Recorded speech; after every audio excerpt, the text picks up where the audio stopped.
Hello everybody, welcome to your favorite study channel, Brain Gems. This is Tanuj Mishra, your friend and faculty for social science. I hope आप सब अच्छे होंगे, exam preparation अच्छे से कर रहे होंगे, सबने अपना टारगेट 90+% का बना लिया होगा। अब अपनी उसी जर्नी को आगे बढ़ाने के लिए आज से हम शुरू कर रहे हैं क्लास 10th की डेमोक्रेटिक पॉलिटिक्स, जिसको हम लोग पॉलिटिकल साइंस भी बोलते हैं, सिविक्स भी बोलते हैं। और इस जर्नी का पहला स्टेप है, पहला चैप्टर है chapter 1, that is power sharing. तो ये चैप्टर बहुत ही छोटा सा है, बहुत ही इंटरेस्टिंग सा है। हाँ, एकदम सिंपल सा क्यूट सा चैप्टर है। इसको हम लोग इंटरेस्टिंग वे में हम लोग इसको कंप्लीट करेंगे, उसको अच्छे से पढ़ेंगे। ठीक है, so without a further delay समझते हैं कि पावर शेयरिंग क्या होती है, पावर शेयरिंग किस चिड़िया का नाम है, हाँ, और ये पावर शेयरिंग इंपॉर्टेंट क्यों है। ठीक है, तो पहले हम लोग एक जनरल ओवरव्यू लेते हैं, एग्जांपल समझते हैं कि एक्चुअली पावर शेयरिंग होती क्या है। इमेजिन करिए कि आप जिस क्लास में पढ़ते हैं उस क्लास में टीचर है, हर क्लास में क्लास टीचर होता है और उनका एक फेवरेट स्टूडेंट है। ठीक है, हर क्लास में टीचर का फेवरेट स्टूडेंट होता है ना। और टीचर ने सब डिसीजन मेकिंग पावर किसको दे दी है? आपका उस स्टूडेंट को दे दी है कि तुम ही डिसाइड करोगे बेटा कि कौन कहां बैठेगा, कौन क्या करेगा, कौन किस एक्टिविटी में पार्टिसिपेट करेगा, कौन क्या कल टिफिन में लेके आएगा। ठीक है, हर चीज उस स्टूडेंट को पावर दे दी है। तो आप ये बताइए कि जो बाकी स्टूडेंट्स उस क्लास में होंगे उनका रिएक्शन क्या होगा इस बात पे? वो सोचेंगे अच्छा हम लोग यहाँ फर्जी फीस दे रहे हैं, हम लोग सुबह उठ के फर्जी स्कूल में आते हैं, हाँ, टाइम पास करने के लिए आते हैं, हाँ, कि हमारी कोई इज्जत ही नहीं है। ठीक है, तो उनको एक तरीके से गुस्सा आएगा, एक कॉन्फ्लिक्ट की स्थिति पैदा होगी। Exactly in same way, in a country if government give power to only one group to take all the decisions, it will lead to fight and problems. ठीक है, इस तरह कंट्री में भी, अगर देश में भी गवर्नमेंट जो है फेवरेटिज्म अपनाने लगे, किसी को अच्छा या किसी को खराब बताने लगे, या सिर्फ एक रिलीजन को या एक कास्ट कम्युनिटी को सपोर्ट करने लगे, तो वहां पे लड़ाई झगड़ा शुरू हो जाएगा। क्योंकि दूसरे के अंदर एक हीन भावना आएगी ना दूसरी कम्युनिटी में कि क्या सिर्फ इन्हीं का कंट्री है, मेरा कंट्री ये चीज नहीं, मेरा कंट्री नहीं है। फाइन, तो इसी को बोलते हैं पावर शेयरिंग, पावर को डिवाइड करना, सबका रिप्रेजेंटेशन होना। So we need to share power among different groups to keep everyone happy and united. आगे बढ़ने से हम लोग पहले देख लेते हैं कि हमें इस चैप्टर में क्या पढ़ना है, हाँ, क्या क्या चीजें टॉपिक्स कवर करने हैं हमको। तो हम लोग देखते हैं, ये देखिए topics to be covered. Fine, तो सबसे पहला हम लोग का क्या है topic? Definition of power sharing. Definition of power sharing हम लोग उसके बाद पढ़ेंगे एडवांटेजेस क्या है पावर शेयरिंग के। ठीक है, फिर हम लोग पढ़ेंगे case studies of Belgium and Sri Lanka. Sri Lanka में क्या स्टोरी थी, बेल्जियम में क्या स्टोरी थी, क्या उनका केमिकल, क्या उनका कंपोजिशन था, पॉपुलेशन कंपोजिशन था। ठीक है, क्या उनका एथनिक कंपोजिशन था, कौन मेजोरिटी में था, कौन माइनॉरिटी में था, majoritarianism in Sri Lanka, accommodation in Belgium, moral and prudential reason of power sharing और आपका फॉर्म्स ऑफ पावर शेयरिंग। तो आज हम लोग पहले पार्ट में पढ़ेंगे definition of power sharing, advantages और case study of Belgium and Sri Lanka. तो चलिए शुरू करते हैं। ठीक है, सबसे पहले आ जाता है definition of power sharing. Power sharing means dividing power among different groups and various organs of the government to ensure that no single person or group becomes too powerful. Power sharing मतलब क्या होता है कि power को ऐसे divide करना, ऐसे delegate करना कि वो सबको बराबर मिले। एक तो पहली बात, बराबर कम ज्यादा हो सकती है लेकिन डिफरेंट ग्रुप्स में पावर डिवीजन रहे। ठीक है, सबको रिप्रेजेंटेशन का मौका मिले। And various group organs of the government to ensure that no single person or group become too powerful. Power को ऐसे डिवाइड करना ताकि कोई एक व्यक्ति या एक ग्रुप इतना पावरफुल ना बन जाए कि वो दूसरे ग्रुप्स को क्या करे, डोमिनेट करे। ठीक है, अपना हक चलाए, दादागिरी दिखाए। फाइन, तो पावर शेयरिंग का मतलब ये हो गया। अब एग्जाम्पल से समझते हैं कि पावर शेयरिंग क्या होती है। फॉर एग्जाम्पल, पहला एग्जाम्पल देखते हैं। In a family everybody gets a chance to make a decision, not just one person. ठीक है, इसको देखते हैं हम लोग। मान लीजिए आपके घर में पापा ही सब डिसीजन लेते हैं, क्या खाना है, कहां जाना है, तो बाकी सब फैमिली मेंबर्स को कैसा लगेगा? ऑब्वियसली सबको लगेगा क्या उनकी कोई इंपॉर्टेंस नहीं है, हमारी तो पापा सुनते ही नहीं है। ठीक है, मम्मी भी कहेंगे पापा हमारे सुनते ही नहीं है। ठीक है, तो ये सब चीजें क्या है, इससे लड़ाई भी हो सकती है, कॉन्फ्लिक्ट की स्थिति बन सकती है। फाइन, लेकिन अगर ऑन दी अदर हैंड सबको डिसीजन लेने में शामिल किया जाए, सबको डिसीजन लेने का मौका मिले कि हाँ आज कहां चलना है, कहां पे जाना है, टीवी में क्या देखना है, क्या खाना बनना चाहिए, तो सब क्या हैप्पी फैमिली की तरह रहेंगे अपना आराम से, क्योंकि सबको डिसीजन मेकिंग में आपका पार्टिसिपेट करने का मौका मिलेगा। ठीक है, अब एग्जाम्पल 2 सेकंड देखते हैं आपका। मान लीजिए सब दोस्त मिलकर क्या कर रहे हैं, पिकनिक प्लान कर रहे हैं। ठीक है, दोस्त प्लान करते हैं ना पिकनिक, यार यहां चलेंगे, वहां चलेंगे, इस होटल में चलेंगे, या फिर यहां घूमने चलेंगे। बाद में जाता कोई नहीं है, बाद में वो कैंसिल ही होती है, सबको पता है। ठीक है, तो अगर एक ही दोस्त सब डिसाइड करे कि कहां जाएंगे, कैसे जाएंगे, कौन जाएगा कौन नहीं जाएगा, कौन कैसे कपड़े पहन के जाएगा, तो बाकी सब जो और दोस्त हैं क्या हो जाएंगे, तो बोर हो जाएंगे या तो गुस्सा हो जाएंगे, है ना, लड़ाई झगड़े की स्थिति पैदा हो जाएगी कि भाई तू ही अपनी चलाता है, मेरी तो कोई सुनता ही नहीं है। फाइन, लेकिन अगर सबके सजेशन लिए जाए, सबके ओपिनियन लिए जाए उस पिकनिक को ऑर्गेनाइज करने में, तो सब मिलकर प्लान करेंगे, सब एंजॉय करेंगे और किसी को बुरा भी नहीं लगेगा। ठीक है, तो आई होप आपको ये मीनिंग और एग्जाम्पल से क्लियर हुआ होगा कि एक्चुअली पावर शेयरिंग होती क्या है। Fine, just a minute. हाँ, नेक्स्ट पार्ट देखते हैं हम लोग, एडवांटेजेस ऑफ पावर शेयरिंग। तो हमारे कुछ ये 5 एडवांटेजेस हैं। ठीक है, मेरिट्स हैं पावर शेयरिंग के। पावर शेयरिंग इंपॉर्टेंट क्यों होती है, तो पहला आपका क्या है, आपका प्रिवेंट कॉन्फ्लिक्ट। क्या है आपका, प्रिवेंट कॉन्फ्लिक्ट। अब कॉन्फ्लिक्ट मतलब क्या होता है, आपका लड़ाई झगड़ा रोकना। कॉन्फ्लिक्ट मतलब क्या होता है, टकराव, डिसएग्रीमेंट। फाइन, मान लो स्कूल में सिर्फ एक ही ग्रुप को स्पोर्ट्स टीम में लिया जाता है और दूसरे ग्रुप को तो कभी नहीं लिया गया। ठीक है, उनको किसी एक्टिविटी में पार्टिसिपेट करने का मौका नहीं मिलता है, तो दूसरा ग्रुप क्या होगा, ऑब्वियसली नाराज होगा। ठीक है, लेकिन अगर सबको इक्वल चांस मिले, सबको पार्टिसिपेट करने का मौका मिले, तो कॉन्फ्लिक्ट को रोका जा सकता है। फिर आपका दूसरा क्या है, आपका मेंटेन पीस। मेंटेन पीस मतलब क्या होता है, आपका शांति बनाए रखना। ठीक है, पीस मतलब क्या होता है, शांति, सुकून। अगर पावर की लड़ाई नहीं होगी तो नेचुरली क्या होगी, शांति बनी रहेगी। ठीक है, तो पावर शेयरिंग भी कंट्री में क्या करता है, आपका पीस और स्टेबिलिटी बनाए रखता है। फाइन, थर्ड आपका क्या है, आपका प्रोटेक्ट राइट्स, अधिकारों की सुरक्षा करना। ठीक है, राइट्स का मतलब क्या होता है, अधिकार, बोलने का अधिकार, हाँ, कोई भी रिलीजन फॉलो करने का अधिकार, बोलने का अधिकार, हाँ, वोट देने का अधिकार, एक्सेट्रा। ठीक है, तो पावर शेयरिंग इंश्योर करता है कि कोई भी इन राइट्स को तोड़ ना सके, कोई इतना पावरफुल ना बन जाए कि वो हमारे अधिकारों को हमसे छीने। ठीक है, तो पावर शेयरिंग में सबके ओपिनियंस मैटर करते हैं और उनके राइट्स भी आपका सेफ रहते हैं। फाइन, फोर्थ पॉइंट आपका क्या बोलता है, आपका प्रमोट्स यूनिटी एंड इंटीग्रिटी, देश की एकता और अखंडता को बरकरार रखना। यूनिटी का मतलब क्या होता है कि सब एकजुट होकर रहे हैं। हाँ, इंटीग्रिटी का मतलब क्या होता है, देश को स्ट्रांग और यूनाइटेड रहना। तो पावर शेयरिंग से सब रिलीजन है, जितनी कम्युनिटीज हैं, कास्ट हैं, वो क्या इंक्लूडेड फील करते हैं, और यूनिटी और इंटीग्रिटी भी देश की आपका बनी रहती है। और आपका फिफ्थ पॉइंट क्या है, आपका prevent domination of one group, तो किसी एक ग्रुप, रिलीजन या कम्युनिटी का राज ना होने पाए। ठीक है, डोमिनेशन मतलब क्या होता है कि अपनी मर्जी को दूसरे पे थोपना या दूसरों पे क्या करना, राज करना। तो पावर शेयरिंग इस चीज को आपका रोकता है, किसी के डोमिनेशन को आपका रोकता है। पावर शेयरिंग एक ग्रुप को ज्यादा पावरफुल होने से रोकता है। ठीक है, और सबको इक्वल अपॉर्चुनिटीज आपका देता है। ठीक, सो आई होप फ्रेंड्स सब एडवांटेजेस आपको क्लियर हो गए होंगे, और ये जितने भी एडवांटेजेस मैंने पढ़ाए हैं, ये मैंने फालतू नहीं पढ़ाए हैं, ये सब आपको क्या होगा, ये सब आपको आंसर फ्रेमिंग में हेल्प करेंगे। Prevent conflict, maintain piece, protect rights, promote unity and integrity and prevent domination of the one group. चलिए आगे बढ़ते हैं। ठीक है, अब हमारे चैप्टर की शुरुआत होती है 2 देशों की कहानियों से, दैट इज बेल्जियम और आपका श्रीलंका। अब हम देखेंगे कि दोनों देशों में क्या सिचुएशन थी, क्या डिफरेंसेस थे, वहां का एथनिक कॉम्पोजिशन क्या था, वहां के ज्योग्राफिकल फैक्ट्स क्या है, आपका कौन माइनॉरिटी में है, कौन मेजॉरिटी में था। ठीक है, तो सबसे पहले हम लोग देखेंगे बेल्जियम की सिचुएशन, उसके सारे फैक्ट्स को हम लोग लाइन बाय लाइन पढ़ेंगे, क्योंकि सबको पता होना चाहिए, सारे फैक्ट्स बहुत इंपॉर्टेंट हैं। फाइन, तो सबसे पहले शुरू करते हैं हम लोग बेल्जियम की स्टोरी। आइए देखते हैं। सबसे पहले लोग बेल्जियम का मैप देखेंगे। ये बहुत सुंदर सा देखिए मैप है ना, हमारी टीम ने लगाया है।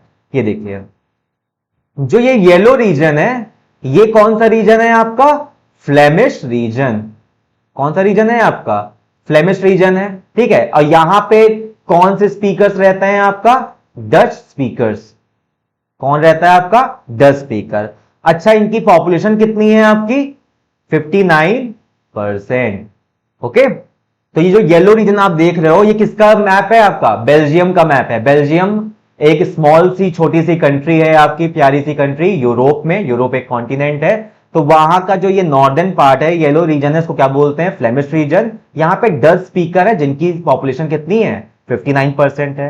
अब आ जाते हैं साउथ रीजन में। ये जो रेड कलर का एरिया है ये क्या है? आपका वेलोनिया रीजन। ये आप देख रहे हैं यहां पे वेलोनिया रीजन। अब यहां पे कौन कौन सी भाषा बोलता है? आपका यहां पे आपका फ्रेंच स्पीकिंग लोग आपका रहते हैं, और इनकी संख्या कितनी है? इनकी पॉपुलेशन कितनी है? आपका 40%।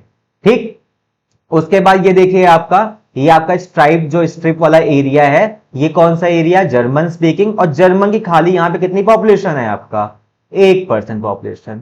जर्मन स्पीकिंग कितने हैं आपके? 1% पॉपुलेशन। और सबसे खास बात है यहां का ये छोटा पैकेट बड़ा धमाका। ठीक है, ये क्या है? यहां का कैपिटल, जिसका नाम क्या है? ब्राजील। आप लोग उसको ब्रुजल ब्रुजल बोलते पता नहीं क्यों, इसका क्या है प्रोनाउंसिएशन सही है? ब्राजील। फाइन। तो ब्राजील में उल्टा है भाई, पूरे देश में मेजोरिटी में कौन है? 10 स्पीकर है, लेकिन ब्राजील में यही 10 स्पीकर क्या है? माइनॉरिटी में है। सिर्फ कितने हैं? 20% है। और जो फ्रेंच है वो यहां पे ब्राजील में, यहां की कैपिटल में मेजोरिटी में है, जो कि 80% ऑफ द पॉपुलेशन ब्राजील की क्या है? आपकी फ्रेंच स्पीकिंग पॉपुलेशन। चलिए आगे बढ़ते हैं, fact bye fact line by line पढ़ते हैं हम लोग। Belgian diversity and challenges. Ethnic composition मतलब क्या होता है? एथनिक कॉम्पोजिशन मतलब ये होता है कि किसी सिमिलर एक्टिविटी से, किसी सिमिलर चीज से एक ग्रुप बनना। फॉर एग्जाम्पल जैसे इंडिया में है, तो इंडिया में हिंदी भाषी जो लोग हैं, जो हिंदी लैंग्वेज बोलते हैं, उनका एक एथनिक ग्रुप है। पंजाबी वालों का पंजाबी ग्रुप है। जो तमिल बोलते हैं उनका एक खुद का एथनिक ग्रुप है। तो ये एथनिक ग्रुप किसी भी सिमिलैरिटी हो सकता है, शायद वो सेम ट्रेडिशन फॉलो करते हो, सेम कल्चर फॉलो करते हो, सेम उनका पहनावा हो, फेस्टिवल्स उनके सेम हो, तो एथनिक ग्रुप किसी भी तरीके से आपका बन सकता है। दूसरा एक टर्म हम लोग और देख लेते हैं, मेजोरिटी। ठीक है, क्या होता है आपका? मेजोरिटी। अब मेजोरिटी मतलब क्या होता है आपका? बहुसंख्यक, जिनके नंबर्स ज्यादा हो। ठीक है, जो कि नंबर्स में आपका ज्यादा हो, तो उनको क्या बोलते हैं? आपका मेजोरिटी। और आपका एक और टर्म देखते हैं हम लोग, माइनॉरिटी। माइनॉरिटी मतलब क्या होता है? अल्पसंख्यक। अल्पसंख्यक मतलब क्या होता है? जिनके नंबर्स आपका कम हो। तो अभी जैसे हम लोगों ने बेल्जियम में देखा, तो इसमें नंबर्स पूरे देश में अगर देखा जाए सबसे ज्यादा किसके हैं? आपका डच स्पीकर के ज्यादा है। डच जो भाषा बोलते हैं, फ्लेमिश रीजन में जो रहते हैं, वो क्या है? मेजोरिटी में है। और जर्मन और जो फ्रेंच स्पीकिंग है वो आपका क्या है? माइनॉरिटी में है। जर्मन वाले तो है ही है। लेकिन ब्राजील में उल्टा है। ब्राजील में क्या है आपका कि 80% फ्रेंच है, वो क्या है? मेजोरिटी में है। और 20% आपका किसमें है? आपका माइनॉरिटी में। इसको आप फिर से देखते हैं, चलिए। Belgium is a small country in Europe with a complex population structure. Belgium एक छोटा सा कंट्री है, यूरोप में है, जिसका स्ट्रक्चर, जो पॉपुलेशन स्ट्रक्चर है, बड़ा कॉम्प्लेक्स है, बड़ा पेचीदा है। ठीक है, ज्योग्राफिकल फैक्ट्स क्या है? Belgium is smaller in area than Haryana. अपने देश का अपने जो प्यारा भारत है उसका एक छोटा सा, एक बढ़िया सा, क्यूट सा स्टेट है हरियाणा, तो उससे क्या है? बेल्जियम छोटा है। अब समझ लो कितना छोटा है। ठीक है, it shares border with France, Netherland, Germany and Luxembourg. तो जो बेल्जियम के अगल बगल के कंट्रीज हैं वो कौन कौन से हैं? आपका फ्रांस है, नेदरलैंड है, जर्मनी है, और आपका लग्जमबर्ग है। ये आपको याद रखना है। ठीक, अब पॉपुलेशन की बात करते हैं, तो टोटल पॉपुलेशन कितनी है? A little over 1 crore and half of the Haryana population. मतलब हरियाणा की पॉपुलेशन से कम है और 1 करोड़ से ज्यादा है। बेल्जियम की पॉपुलेशन कितनी है? हरियाणा से कम और 1 करोड़ से ज्यादा। फिर अब नेक्स्ट पार्ट देखते हैं इसका, एथनिक कंपोजिशन। तो अब इन्होंने देखा कि फ्लेमिश रीजन, जो कि ये येलो से है आपका डिपिक्टेड है ना, नॉर्थ में है। यहां पे कितने लोग रहते हैं? कितनी परसेंट पॉपुलेशन है? यहाँ पे 59% पॉपुलेशन है, जो कि कौन सी भाषा बोलती है? आपका डच भाषा बोलती है। फिर आपका देखते हैं रेड में, जो ये रेड रीजन है आपका, ये आप मैप में देखो, साउथ में इसको क्या बोलते हैं? Wallonia reason. वेलोनिया रीजन में कितनी परसेंट पॉपुलेशन है? आपका 40% पॉपुलेशन है, जो कि कौन सी लैंग्वेज बोलती है? आपका फ्रेंच लैंग्वेज बोलती है। ठीक है, आई होप यहां तक क्लियर होगा। अब 1% यहां पे कौन? जर्मन स्पीकिंग कम्युनिटी भी आपका रहती है, जो ये स्ट्रेप एरिया है। ठीक है, 1% पॉपुलेशन कौन सी है? आपका जो जर्मन भाषा बोलती है। अब ब्राजील में बिल्कुल उल्टा है, ठीक है, ब्राजील में क्या है कि 80% क्या बोलते हैं, फ्रेंच बोलते हैं, और 20% क्या बोलते हैं, आपका डच स्पीकर्स हैं। ठीक है, प्रॉब्लम क्या थी, प्रॉब्लम यही थी कि जो डच स्पीकिंग पीपुल है पूरे कंट्री में तो मेजोरिटी में है, लेकिन जो आपका कैपिटल है ब्राजील है, वहां पे कितने, वहां पे क्या है, माइनॉरिटी में है। ठीक है, अब यहां पे टेंशन क्या थी भाई, क्या कॉज ऑफ टेंशन था, देखते हैं आपका। अब जो यहां की फ्रेंच पॉपुलेशन थी वो भले कंट्री में माइनॉरिटी में थी, लेकिन वो क्या थी, रिच और पावरफुल थे। ठीक है, वो पढ़े लिखे थे, पावरफुल थे, उनके पास पैसा था। और यही बात जो है डच स्पीकर्स को थोड़ा मतलब उनके अंदर हीन भावना आ गई थी, वो इस चीज का विरोध करते थे कि बताओ देश में मेजोरिटी में हम हैं, लेकिन ना हम पढ़े लिखे हैं, ना हम इकोनॉमिकली डेवलप्ड है। ठीक है, और जो माइनॉरिटी में है वो डेवलप्ड है। ठीक है, इसको लाइन बाय लाइन रीड करते हैं। The French speaking minority was richer and more powerful. Dutch speaking community got access to economic development and education much later, leading to resentment. तो जो डच स्पीकिंग कम्युनिटी थे वो French वाले थोड़ा जलते थे, है ना, कि मतलब यार ये बताओ ये माइनॉरिटी में फिर भी इकोनॉमिकली डेवलप भी हैं, और हम लोग को तो इकोनॉमिक डेवलपमेंट बहुत बाद में हुआ, हम लोग को एजुकेशन बहुत बाद में मिली। इससे उनके अंदर एक थोड़ी सी हीन भावना थी, थोड़ा गुस्सा था। ठीक है, डच स्पीकर के अंदर। ठीक, during 1950s and 1960s this cause tension specially in the Brazil. भाई 1950 1960 के दशक में आपका ब्राजील, जो कि आपका बेल्जियम का कैपिटल था, इस चीज ने वहां पे टेंशन क्रिएट कर दी, एक कॉन्फ्लिक्ट की स्थिति पैदा कर दी, है ना, लड़ाई झगड़े की स्थिति आपका पैदा कर दी। ठीक, fear of conflict and partition if one community try to dominate the other. अब सिचुएशन यहां बेल्जियम में क्या थी कि अगर भाई देखो देश में 10 स्पीकर ज्यादा हैं, अगर वो अपना डोमिनेशन फ्रेंच पे थोपेंगे, ठीक है, तो वहां पे भी क्या होगा, कॉन्फ्लिक्ट की स्थिति पैदा होगी। बहुत हो सकता है कि पार्टीशन भी हो जाए फ्रेंच और डच स्पीकर, वेलोनिया और आपका फ्लेमिश रीजन का। ठीक है, और ब्राजील में क्या था, फ्रेंच वाले ज्यादा थे, डच स्पीकर कम थे, तो शायद वहां भी कॉन्फ्लिक्ट होता था। ठीक है, तो क्या हुआ आगे इसको हम लोग पढ़ेंगे। वैसे बेल्जियम की गवर्नमेंट बहुत दिमागदार थी, उसने काफी अच्छे से सिचुएशन को हैंडल किया। आइए चलते हैं, हम लोग देखते हैं कि श्रीलंका में क्या सिचुएशन थी। ये आ गया आपका श्रीलंका। अब श्रीलंका के मैप देख लेते हैं अपना। ठीक है, तो श्रीलंका में क्या है, श्रीलंका में आपके पहले सिन्हालीज रहते हैं। ये येलो, जितना ये येलो रीजन आपको दिख रहा है ये सिन्हालीज का है। और सिन्हाली में कौन सी लैंग्वेज बोलते हैं लोग, सिन्हाला बोलते हैं। और सिन्हालीज कितने थे आपके, 74%। ठीक है, फिर आपका देखते हैं कौन सा दूसरे पॉपुलेशन है आपकी यहाँ पे, श्रीलंकन तमिल। तो ये नॉर्थ और जो ये ईस्ट का ऑरेंज एरिया है, थोड़ा बहुत यहाँ कोलंबो के पास में भी आपका ये जो ऑरेंज रीजन है, यहाँ पे श्रीलंकन तमिल्स रहते हैं। और इनकी पॉपुलेशन कितनी है आपकी, 13%। टोटल तमिल 18% रहते थे, तो 13% श्रीलंकन तमिल थे, और 5% कौन थे आपके, इंडियन तमिल्स। ठीक है, जो कि यहां से उनके फोर फादर्स आपका गए थे। इंडियन तमिल्स ये देखिए, जो ब्राउन कलर के ये रीजन है, ये आपके इंडियन तमिल्स के थे, ये आपके 5% थे, और 1% यहां पे कौन था आपका, मुस्लिम थे। ठीक है, ये जो छोटे छोटे आपका देख रहे हो स्पॉट्स देख रहे हो आपका, ये आपका मुस्लिम रीजन है। चलिए इसको हम लोग आगे पढ़ते हैं। ठीक, तो देखते हैं, Sri Lanka is an island country.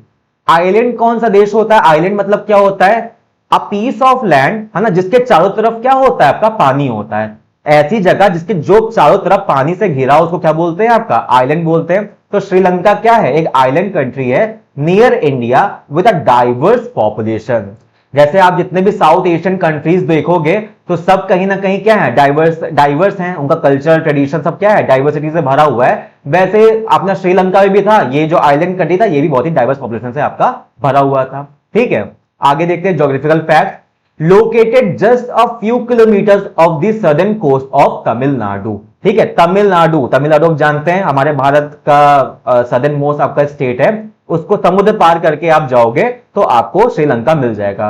Ramayan में भी आपने सुना होगा ना, हनुमान जी ने लंका को जला दिया था, और रामायण और राम जी सीता जी को वहां लंका से लेके आए थे। ठीक है, रावण की लंका।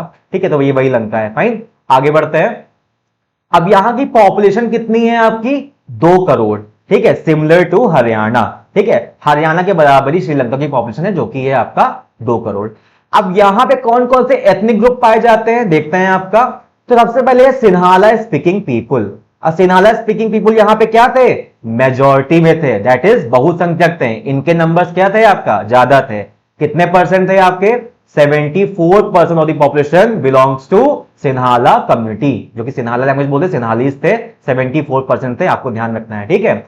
और रिलीजन इनका क्या था, बुद्धिज्म। मोस्टली क्या लोग फॉलो करते थे, बुद्धिज्म फॉलो करते थे, जो कि रिलीजन था इनका बुद्धिस्ट, ठीक है, बुद्धिज्म फॉलो करते थे। अब बात करते हैं दूसरा, जो कि माइनॉरिटी में थे, अल्पसंख्यक थे श्रीलंका में, वो कौन थे आपके, Tamil speaking people. Tamil speaking people क्या थे आपके, माइनॉरिटी में थे। 18% ऑफ द पॉपुलेशन क्या थी आपकी, तमिल स्पीकिंग पीपुल थे, ठीक है। अब तमिल स्पीकिंग में भी दो सब डिवीजन है, इनके सब डिवीजन देख लेते हैं। एक थे यहां पे श्रीलंकन तमिल्स, जो कि सिर्फ क्या थे, 13% थे। श्रीलंकन तमिल्स मतलब क्या, नेटिव तमिल्स, जो वहां जन्मजात थे, उनके पूर्वज सब वहीं रहते थे, वहीं पैदा हुए, वहीं मरे, ठीक है, और अपना वहीं से मतलब वो वहीं से ही हैं, ठीक है, कहीं से बाहर से नहीं है, उनको क्या बोलते हैं, Sri Lankan Tamils. Native of Sri Lanka mostly live in the north east region, ठीक है, कहां पे आपका, नॉर्थ ईस्ट रीजन में, अभी अपने मैप में देखा वहां पे रहते थे, ठीक है। अब 18% 13% श्रीलंकन तमिल हो गए, तो बचे कितने, 5%। 5% यहां पे कौन था आपका, इंडियन तमिल्स, ठीक है। अब इंडियन तमिल वहां कैसे पहुंच गए भाई, ठीक है। तो कॉलोनियल पीरियड में, ब्रिटिश एरा में, जब ब्रिटिश का यहां पे रूल था, तो कई सारे प्लांटेशन वर्कर्स वहां पे काम करने जाते थे, ठीक है। इंडिया से आपका श्रीलंका जाते थे, वहां पे काम करने के लिए प्लांटेशन वर्कर्स थे वो, तो जो उनके डिसेंडेंट्स, जो उनके फोर फादर्स वहां पे गए थे, फिर वो जाके वहीं पे श्रीलंका में अपना बस गए, ठीक है, वहीं अपना घर बसा लिया। तो 5% वहां पे इंडियन तमिल्स आपको मिल जाएंगे, ठीक है। अब बात करते हैं 7% क्रिश्चियंस। क्रिश्चियन कितने थे वहां पे आपका, 7% थे, क्रिश्चियंस भी वहां पे थे, अच्छी बात है। और क्रिश्चियंस क्या फॉलो करते थे, सिन्हाला भी बोलते थे, आपका तमिल कम्युनिटी से भी आपका बिलोंग करते थे। और अभी हम लोगों ने देखा, यहां पे मैं लिख देता हूं, मुस्लिम्स, ठीक है, मुस्लिम्स कितने परसेंट थे यहां पे, 1%, ठीक है, मुस्लिम आपके 1% आपके थे, ठीक है। अब श्रीलंका में कॉज ऑफ टेंशन क्या थी भाई, सब आपके सब सामने है कि 74% मेजोरिटी किसकी है आपकी, सिन्हाला की, तो ऑब्वियसली दादागिरी दिखाएगा ना भाई, जो मेजोरिटी में होता है दादागिरी में दिखाता है, तो सिन्हाला कम्युनिटी भी क्या दिखा रही थी, had a big majority, they could impose their will on the entire country. अब सिन्हाला वहां तय करते थे कि किसकी गवर्नमेंट बनेगी, कौन लीडर बनेगा, कौन सी लैंग्वेज चलाई जाएगी, ठीक है। और गवर्नमेंट भी क्या सिन्हाला को सपोर्ट करती थी, है ना, क्योंकि भाई उसको गवर्नमेंट में रहना था, बने रहना था, तो सिन्हाला कोई नौकरी देती थी, गवर्नमेंट जॉब्स मिलती थी, सिन्हाला को एजुकेशन सेक्टर में आपका मतलब पढ़ाई लिखाई करने का मौका मिलता था। तो सिन्हाला अपनी जो विल है पूरी कंट्री में आपका, तो अभी हम लोग उसको आगे जाके पढ़ेंगे, तो they could impose their will on the entire country, और यही ऐसा हुआ भी, फाइन। फिर आगे देखते हैं, Tamil speaking people felt discriminated and unrepresented leading to the conflict. अब भाई देखो, श्रीलंकन तमिल्स भी तो वहीं के हैं, इंडियन तमिल्स भी तो वहीं के हैं, उसी वो भी तो उनका भी तो देश है, तो उनके अंदर एक हीन भावना होगी, वो डिस्क्रिमिनेट फील करने लगे, एलिनेट फील करने लगे कि क्या यार हम लोग बाहर से आए, क्या ये हमारा देश है, अगर हमें यहां नौकरियां नहीं मिलेगी, अगर हमारे बच्चों को यहां पढ़ने का मौका नहीं लगेगा, है ना, तो क्या ये तो दिक्कत की बात हो जाएगी। तो फिर वहां पे क्या हुआ, सिन्हाला और तमिल के बीच में एक कॉन्फ्लिक्ट की स्थिति पैदा हो गई, है ना, और सिविल वॉर तक बात आपका पहुंच गई, ठीक है। तो ये सब चीजें आपका श्रीलंका में प्रॉब्लम थी, ठीक। तो आज हम लोगों ने फर्स्ट पार्ट में पढ़ा कि मीनिंग, एडवांटेजेस पढ़ा हम लोगों ने कि मीनिंग क्या होती है पावर शेयरिंग की, एडवांटेजेस क्या होते हैं पावर शेयरिंग के, with a lot of examples, और क्या सिचुएशन थी बेल्जियम और श्रीलंका में। नेक्स्ट पार्ट में हम लोग कवर करेंगे कि कैसे श्रीलंका ने मेजोरिटेरियनिज्म सुप्रीमेसी लाके अपने देश का भंटाधार कर दिया, सिविल वॉर करवा दिया, लड़ाई झगड़ा करवा दिया सिन्हालास और तमिल में, ठीक है, और कैसे बेल्जियम ने मेंटोस खा के दिमाग की बत्ती जलाई और बेल्जियम ने डिफरेंट कम्युनिटीज को एकोमोडेट करके पीस और स्टेबिलिटी बनाए रखा, ठीक है। तो इसे हम लोग आगे वाले पार्ट्स में कवर करेंगे और आप लोग इसको रिवाइज कर लीजिएगा, ये बहुत इंटरेस्टिंग है, आगे बहुत इंटरेस्टिंग होने वाला है, so stay tuned. This is all from my side for this part. अच्छे से पढ़िए, कोई डाउट है आपका तो कमेंट सेक्शन में आप क्वेरी कर दीजिए। Like, subscribe, share with your friend. This is Tanuj Mishra signing off. जय हिंद, नमस्कार।